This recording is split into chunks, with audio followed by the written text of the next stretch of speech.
Hi guys, Chris Dorry here. Today I'll be looking at the viability of taking key position players early in the draft and taking a look at whether they've been taken too early or not. So to start off the analysis, I thought I'd have a look at some of those who have been taken inside the top 20 in drafts past. And I thought I'd go with a 10-year period where it gives us enough of an indication over a long enough period as to whether we have actually been taking key position players too early. So to look at 2010, so we've got the 4 players here taken inside the top 20. And of those, the only one you could really say is Tom Lynch, where he's one of the clear very top players in 2010. Whereas the others, well, Cook, he hasn't really performed all that well and he was out of the league in a few years, and Matthew Watson, he never developed. Sam Day's obviously still in the league and he's playing for Gold Coast, but really he's been, by all expectations, a flop. And for me personally, in rating Day too high, I was happy with my other ratings and I got them a bit more correct than clubs did, obviously. But with Day, that was probably a disappointing one for me, where I was looking at him and thinking, great athlete, has the attributes, he's great at other sports, he had success in basketball and baseball, but he was someone where just he didn't have the performances on the board, and I really speculated too much. So that was a learning opportunity for me and a mistake I won't be making. And production's become, as a result of actually this draft, in part, one of the key criteria that I look at when assessing particularly key forwards, but key position players more generally. So on to 2011. So here we've got Patton and Tomlinson. Well, we just had the 2. And in looking at my own ratings, again, I prefer where I had them in relation to where everyone else was rated in the draft. But yeah, in looking at Patton, well, what's been his issue? He could have been an absolute beast. He could have been something like a Tom Hawkins potentially, but taller, stronger mark. That was the hope anyway. But yeah, unfortunately, just with all the injuries, well, he hasn't really been able to become the player that many of us hoped. And then Tomlinson, well, I just thought he was a bit early for someone who probably didn't have that real clear best position. And even now, it's sort of, is he a key defender? Is he a wing? So yeah. 2012, so what are we looking at here? So we've got a big number here taken, and again, you'll see a bit of a trend. I didn't like a lot of the key position players as highly as they were drafted. So obviously with Danaher, I had him at 1. He was picked 10, but with the father-son process, that was always going to be the way that was. But with Plowman, I was thinking, he's in between positions. Is he a key back? Is he a third tall? And still today, look, he's not that level of player where he justifies that pick 3. With a Jake Stringer on talent, yeah, you could say top 5, but he hasn't really come on as expected, so he'd be closer to probably that 10th in the draft.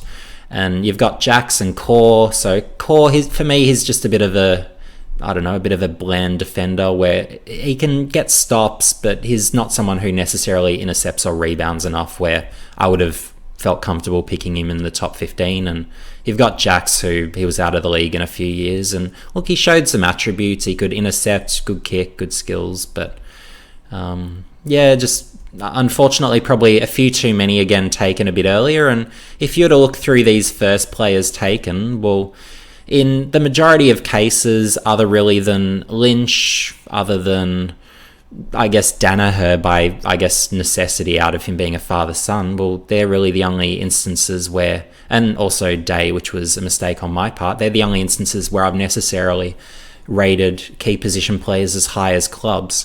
And I think a lot of the reason why clubs have really, I guess, overvalued key position players to some extent is out of really the notion and the history, I suppose, of the better key position players at that time coming from early picks. So if you were to look at guys like Franklin, Rewalt, Pavlich, they're all first round picks. Even the guys who came the generation after that, be it a Josh Kennedy, Jared Ruffhead, Jack Rewalt, they were all your first rounders. So I think that really played a big part in influencing clubs to go particularly early on the key position players. And it's a position as well where you don't want too many. It's really all about getting the quality over quantity. So that would be still my focus. And in that regard, I don't disagree with the methodology of what clubs have been doing in taking key position players early, but I just think the weighting really for a number of years here, and even in the drafts to come, you'll find was probably a bit too early for a lot of these guys.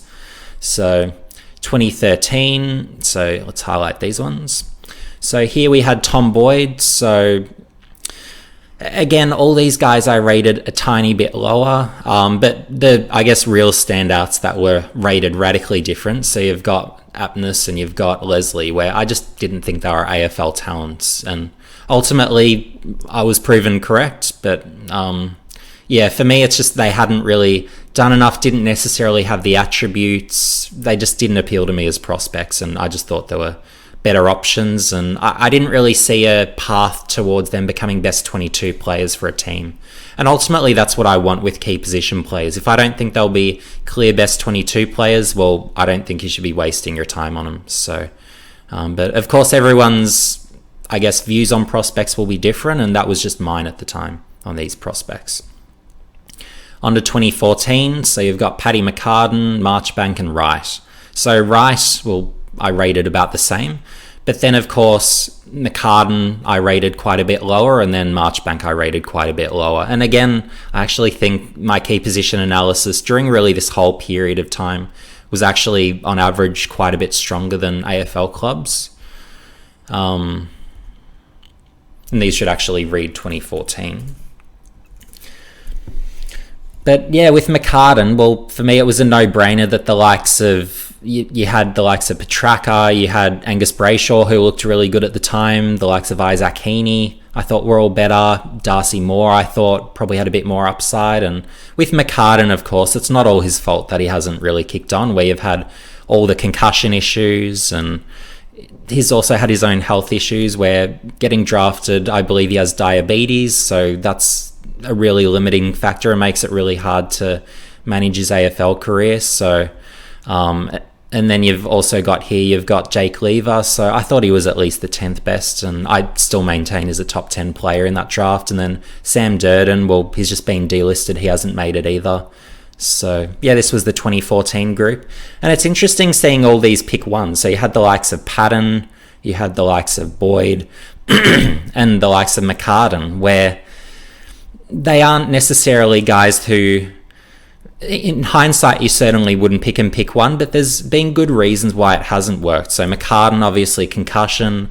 Boyd, he's had his own, I guess, personal issues and mental health issues, which has really, I guess, impacted his career, whereas a junior, he was absolutely dominant. And the rate of improvement was actually good, but he was a guy where he was so physically developed at such a young age, where at the age of 15, 16, he was already 197, 198, 100 kilos. So being that physically developed, it probably did mean he didn't quite have the same upside as some of the other prospects. And that's something that I really took out of that as a key learning. And then with Patton, well, obviously you've had all the injuries, which has really dragged upon his career. And he, Boyd, those two would have been really great key forwards had there not been, I guess, those issues that have really impacted them. And then the likes of McCartan, well, I don't think he necessarily would have been as high a level of a player had everything gone right. But look, in saying that, well, he should still have become that sort of number one inside 50 option. He was a lot quicker and better below the knees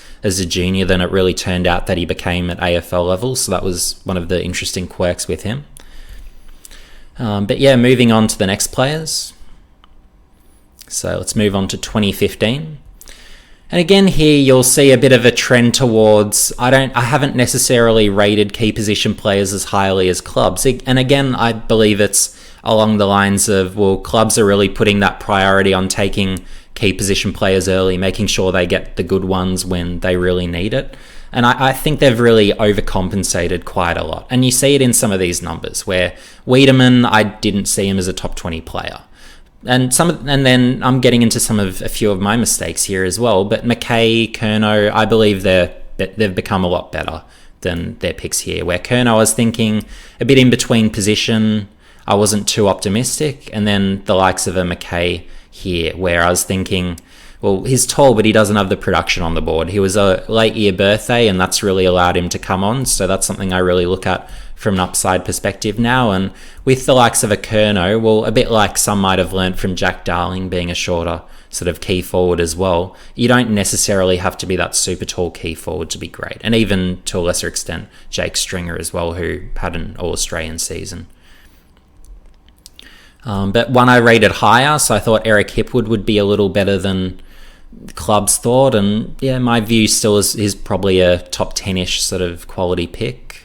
So moving on, 2016. So not too many taken early in the draft. And as you can see, there's quite a large disparity between where I rated them and where clubs did. So Marshall, a lot of people were optimistic with where he's at, but he's one where I'm still not quite sure what to make of him, where as an inside 50 target, he hasn't really been all that effective. He doesn't kick enough goals, doesn't take enough grabs, not enough contested grabs, but what he can do is a pretty good pressure forward for a key position player. So Port Adelaide obviously hope he develops, and maybe post Charlie Dixon, maybe there's hope, but yeah, I don't know with Marshall. For me, it's still a bit of a question mark, but a lot of people would say I rated him too low. And then a Griffin Logue, well, he's someone where, yeah, he could come good, but I still don't believe he's a top 10 pick from 2016.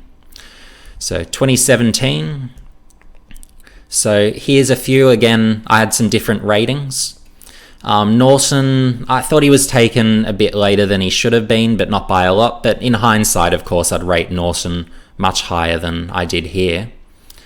And really just looking at his production, knowing how great his endurance was, but particularly the production, well, gee whiz, well, being able to do that, having the attributes, the rate of improvement, it should have been pretty obvious to me that I should have had him even higher again, but clubs might be ruining that a bit more. Darcy Fogarty, he's someone where probably an early bloomer, and I probably overcompensated a bit for the Kerno the previous couple of years, and I was probably thinking he could be an impact player anywhere, but he hasn't really come on, and that's another case of me really needing to look at, I guess, the rate of improvement really is a key variable and give that the appropriate weighting as I've continued to improve with that formula. The likes of Brander, well, he's still hoping to become that clear best 22 player. He's still got a chance, but I don't think he's a top 13 pick at this stage. And Coleman Jones, I actually had quite a few people online saying I was overrating him, funnily enough, and then he goes pick 20. So he's someone I still think has the scope to come good as well. But a bit of a wait and see. It's still pretty early stages. So again, if you're just to review from this point, and these are the drafts we can a bit more conclusively look at because they've had their sort of 4 years in the system, where with key position players, you're looking 4 years down the line, how good are they? That's a pretty good indicator as to what sort of player will they be until they've had those real sort of 4 years in the system. Well, you don't really know. And really with these, it's more 3. But in looking back, well, there's not many times where I've necessarily rated the key position player higher than clubs. And I think in most cases, I've probably got it a bit more right than they have. So, but moving on, 2018. So this was a year where I really noted the key position players this year are incredible. And it's an all-time great draft in terms of the very top end. And in looking at Lukosius, so he was actually a pick 2, so to update that. So Lukosius went pick 2, but I had him clear number 1, where I was saying at the time, best junior prospect I've seen, and frankly, I still think he has that opportunity to become one of the very best in the competition. So, and looking at him, seeing his meters gained stats, looking at how good his kicking's been, I think he's got great scope to improve as an interceptor, and maybe he can be that key forward, tall wing, where he just covers so much ground, having that elite endurance. That's something he can still tap into and utilize a bit further. So Max King, really just with some other incredible players, the likes of Rankin, you've got Bailey Smith, you've got Sam Walsh, obviously. Just having all those guys, that's why I had him 5th. A lot of people would say pick 4 is more correct, but it's a toss of the coin, not much in that. Ben King, yeah, maybe I could have higher. And you've got Blakey, where I rated him a bit higher than he went, and I'd probably say it'd be more around that mark. So yeah, my rating's pretty even overall in 2018 with what clubs thought, but that was just out of me thinking, look, these guys are legit. They're going to be really good, but we also had some other incredible top-end players as well, which meant I couldn't quite have them at that very top end. going through the 2019 group now. So we've got Mackesy, we've got Georgiadis, and we've got de Koning. So these might be some where I might actually get him wrong, where Mackesy, a lot of people will say, oh, clubs had him too early, I had him too early. Fair enough, based on early indications, but I believe he still does have scope to improve and become good. My personal mistake last year was having Georgiadis outside my top 55. So this might be my big clanger out of this whole group, you could say. Where Port Adelaide, well done to them. I think they've actually got a piece in Georgiadis where he had a fantastic season. But for me, well, he didn't play at all in his draft year, being sort of sitting out the year. So I thought, a bit high risk. He played in 2018, had a pretty good under-18 champs, took some marks, showed some attributes. But I just thought it was a bit risky, and I just put him into that basket of I'd let someone else take the risk, given he hasn't played. You don't really know where he's at.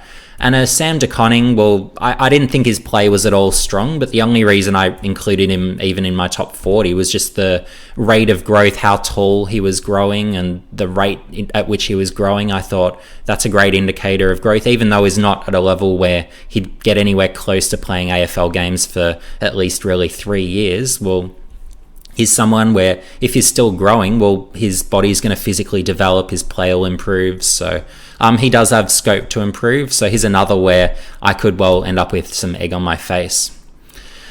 And for balance, because it does look a bit slanted towards me getting more right than clubs, well, there's some that I rated inside the top 20 that some clubs didn't. And a lot of these I got wrong, some I got more right. So Jack Darling was probably a good call on my part, where I thought clear top 20 player, has the performances on the board, he's just too good not to have earlier. But in looking at his, I guess, lack of improvement in his draft year, I was thinking, oh, he's probably not a top 10 pick, but yeah, in hindsight, you'd take him top 10.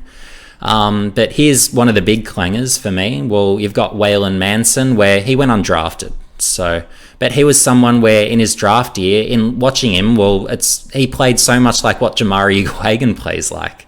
So just in terms of if the ball's in the air, well, it's over, he's taking a mark. So sensational talent, but would he have made it at AFL level? Well, I guess probably not if you've seen the recruit, but in terms of just on sheer talent, well, he was absolutely incredible. And if he had that right temperament, well, he could have really been amazing at AFL level. Shane Kirsten, he was one that I rated quite highly. Having looked at Jack Darling go early and have that sort of success, I thought, well, Kirsten's putting the numbers up, he's going really well, playing good footy, but he is that shorter key forward. But has he made it? No. So the clubs were right. Todd Alton, has he made it? No. He didn't really develop for Richmond, unfortunately. Tom Cleary, he's had a career for Port Adelaide. I'm not that enthused by his career, honestly, but I don't know, probably somewhere outside 20 I'd rate him today. Reece McKenzie, he was one where I was over the top enthusiastic, and a bit like a Manson, where I realised with McKenzie, look, no one's going to pick him early. I could pick him up 3rd, 4th round. So that's what I would have done even with this rating, just understanding that context. But of course, McKenzie, well, for his own personal reasons, wasn't able to make it. But in terms of talent, well, having that 20-metre sprint speed, having the big hands, incredible contested marks. So he really could have developed, but again, he would have, I guess, needed to be mentally right and really engaged in that way. And Hugh Goddard, well, he never developed. He was always that sort of negating key defender, and that was a bit of a lesson to me where you don't trust the family pedigree necessarily. It only gives you so much. And you need to be more than just an athletic negating defender. You really need that intercepting component, that one-on-one marking, some sort of rebounding component. And Goddard just didn't have enough of those. So he's just not suitable for the modern game. So Kieran Collins, really powerful player, strong mark, but it was one where he was pretty physically developed. So that sort of, I guess, earlier bloomer. And he just never sort of came on, unfortunately, and developed further. But one that I got really right that clubs will be ruining is Noah Bolter, where he could become the best key position player in the game. And he's got that scope where I think he'll be a clear top 5, but he could contend for that very top spot. And from that 2017 draft, well, between he and Aaron Norton, I think it'll be a neck and neck call as to who will be better. So I think it's either a 1A, 1B case from that draft pool. So, and if you saw what he did in that final series where he just had a moment where he went forward in one of the games, in one of the finals, and just seeing how easily he created separation on the lead. Well, he could be, whether it's the best key defender, best key forward, he could be the best whatever you want him to be. So he'll be an absolute freak in a few years' time if he isn't already. So Oscar Allen, I think that's one I definitely got more right than wrong than AFL clubs, where again he had that, I guess, performance on the board. I think clubs probably wanted him to be a bit taller than he is, but yeah, he's definitely better than at pick 21. Harrison Petty, yeah, he's probably not worth a pick 16, so I probably went a bit early. But in the 2017 draft, I was seeing key position players everywhere that I liked, and probably Sam Taylor was another one where I thought he probably should have. I probably should have had him a bit higher than I did, and I think he'll be another good one as well. But here, Ballard, he's one where, looking at how good he is for Gold Coast, well, is definitely a core component and one that they should really be, I guess, looking to build around, as with the likes of the Jack Lukosius in defence. And Connor Ballenden, he's someone where, for Brisbane, I don't think he's really got the opportunity that perhaps he could for other clubs, and I'd also like to see him develop as a key defender to really maximise his chances of a career. So, and then you've got Jordan Butts. So he was one where I actually thought he could be the 20th best, and funnily enough, well, the next year he gets drafted. So he's still with Adelaide, he's played 1 or 2 games, but yeah, he's still a development project. We'll see what comes of him, but in terms of the numbers he was putting up in the junior level, how many marks he'd take behind the ball, how easily he'd intercept, well, he's definitely got a chance to develop, and I think being overlooked in 2017 was a bit silly, but Adelaide at least looked at him the next year, which is a positive. Of course, this brings us to, well, how is this relevant for this draft? So, and this year, up the very top end, as you can see, well, I'm really rating guys highly, and I think a bit like a 2018, this is a year where you've got some really special key position players up the top end, and this is an opportunity I don't believe clubs can miss. So if you look through my history, well, although I've got a few cases where I rated players higher than clubs did, well, in the vast majority of cases, well, clubs like key position players a lot more than I do, and I'm particularly picky where I don't like depth key position players. I think that's a waste of list spaces. Frankly, it's better off that you use it on a small or medium-sized type with a bit more versatility and capability to play a few more positions versus a key position player who doesn't look like they'll be best 22. Really, you want to draft everyone with the view to become a best 22 player. Otherwise, well, you should be looking at a different position, or maybe a mature ager, or maybe be a bit more aggressive in the trade market. So Ugle-Hagan, he's my clear pick 1. Logan McDonald, my clear pick 2.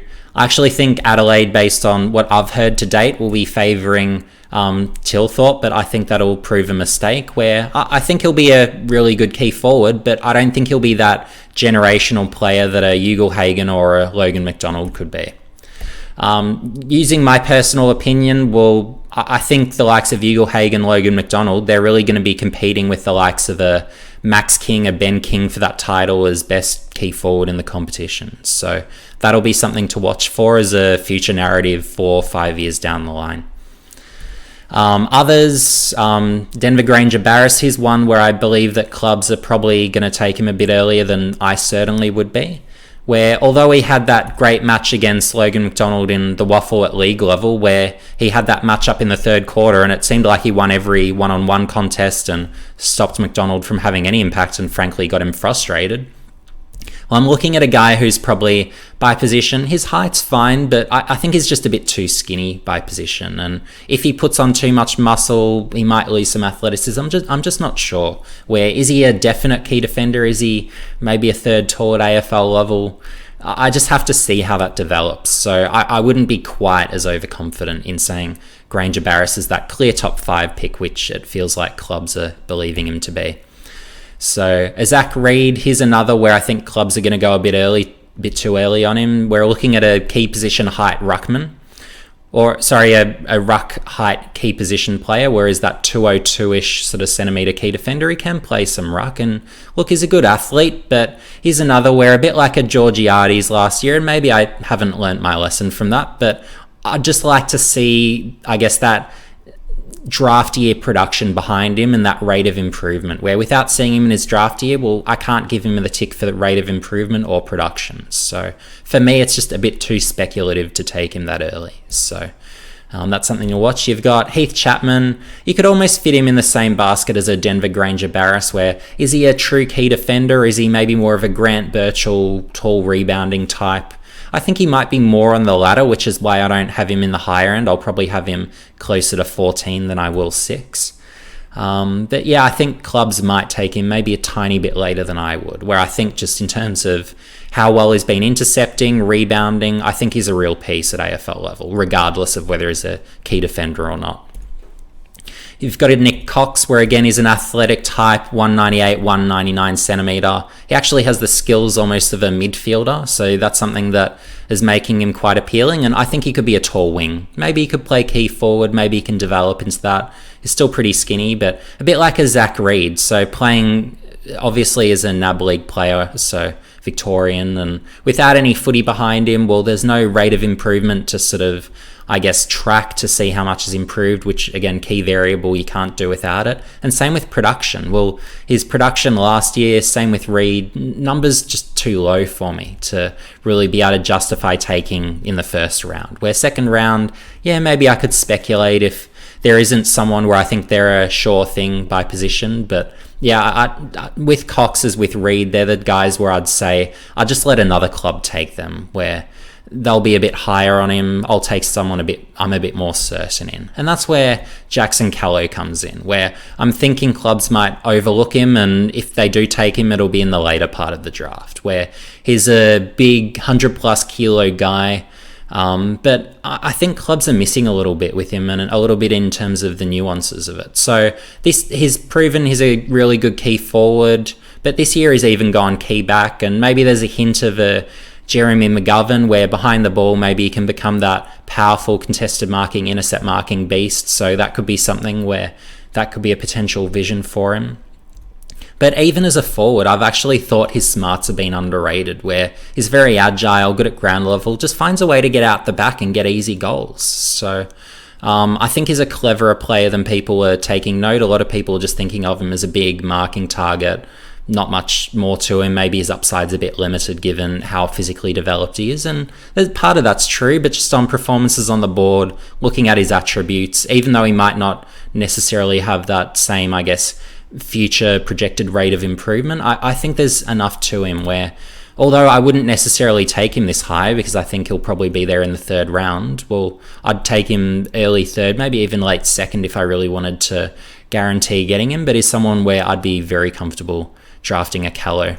And Kane Baldwin's another, where he's unfortunately had the 2 major injuries, and that's really moved him down the draft board. If not for that, maybe he probably would be a first rounder this year, maybe a top 10 chance. But yeah, given the injuries, I had to, I guess, move down where I rated him from that clear top 20, certainly top 15 guy, to more of I'd take him top 50 type. And if he's there in the third round, yeah, I'd be pretty comfortable taking him.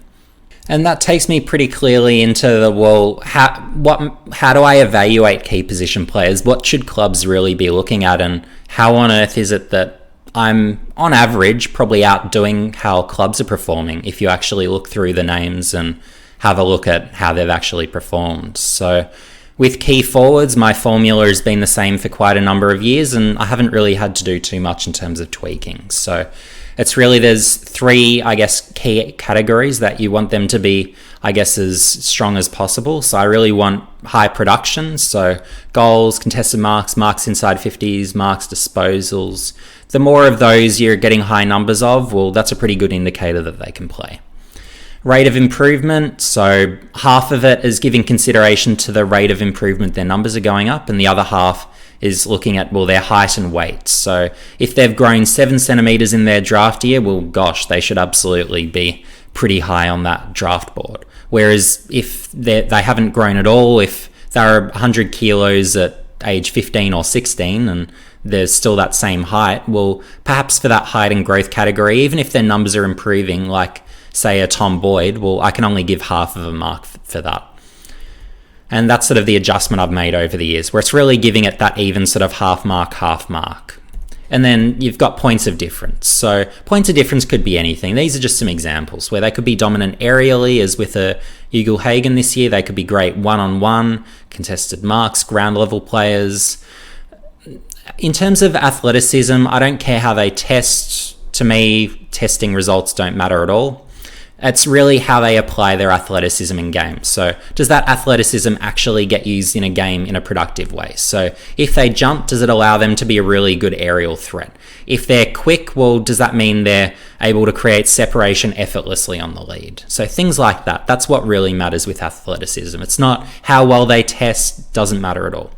Versatility is the other one, where that can really help. So you could have a guy like a Nick Cox in this draft where maybe he isn't good enough as a key forward. We won't know, but he's someone where you could pretty easily put him on a wing, halfback flank, and it's reasonable to think maybe he could develop. And then with key defenders, so I'm really looking at those 3 criteria, but the real attributes that I'm really focused in on now is the one-on-one capabilities, one-on-one marking, contested marking. The more dominant in those categories, the better. And then intercepting, intercept marking, again, the better in those capabilities, the better. And then rebounding as well. So if they can provide run, if they can kick out a defense, bonus. So whereas in the past, historically, we've always looked at key defenders as more those negating types. Can they get stops? Can they bring it to ground? Can they limit how many goals or how many marks the opponent can take? For me, with the way defenses are structured, with how zones are created, with all the forward pressure up the field and then opportunities to take intercept marks, well, I think that's really the direction key defenders should be. And this is something where I think this is why I've been a bit more successful with some key defenders than some AFL clubs may have been, where it's really focusing in on these attributes and really, as time's progressed, I've really become more and more focused on these areas as the absolute keys. Whereas with key forwards, well, it doesn't matter how you dominate, you just want more different ways that they can dominate, and on levels where they're just sky high elite in any of these sort of categories. And the more of them, the better. But key defenders, these are the ones that I really want them to be great at. And that really brings us to the question, well, should key position players be taken later than they are? Well, in my opinion, yeah, on average, they probably should be taken a little bit later. And I would also say at the back end of the draft that I probably wouldn't be taking very many either. But it's really, unless I'm seeing a key position player as that clear best 22 player, and that's how I project their development to be 4 years from now, well, they're the only guys I'm even going to consider. And sometimes there'll be cases where I'll rate them a lot higher than clubs will, and that'll mean that I would be able to take them later in the draft. So there's always those sort of opportunities, be it a Noah Bolter, a Charlie Ballard, whoever the case may be. As long as I know their draft range, and if I have them rated a lot higher, well, it's just taking a best available pick. So that would be my methodology. And I think where clubs are going wrong, like I'm a one-man recruiting team, I shouldn't be outperforming clubs, but my opinion is that my methodology is better, and that's how clubs should be really assessing key position players.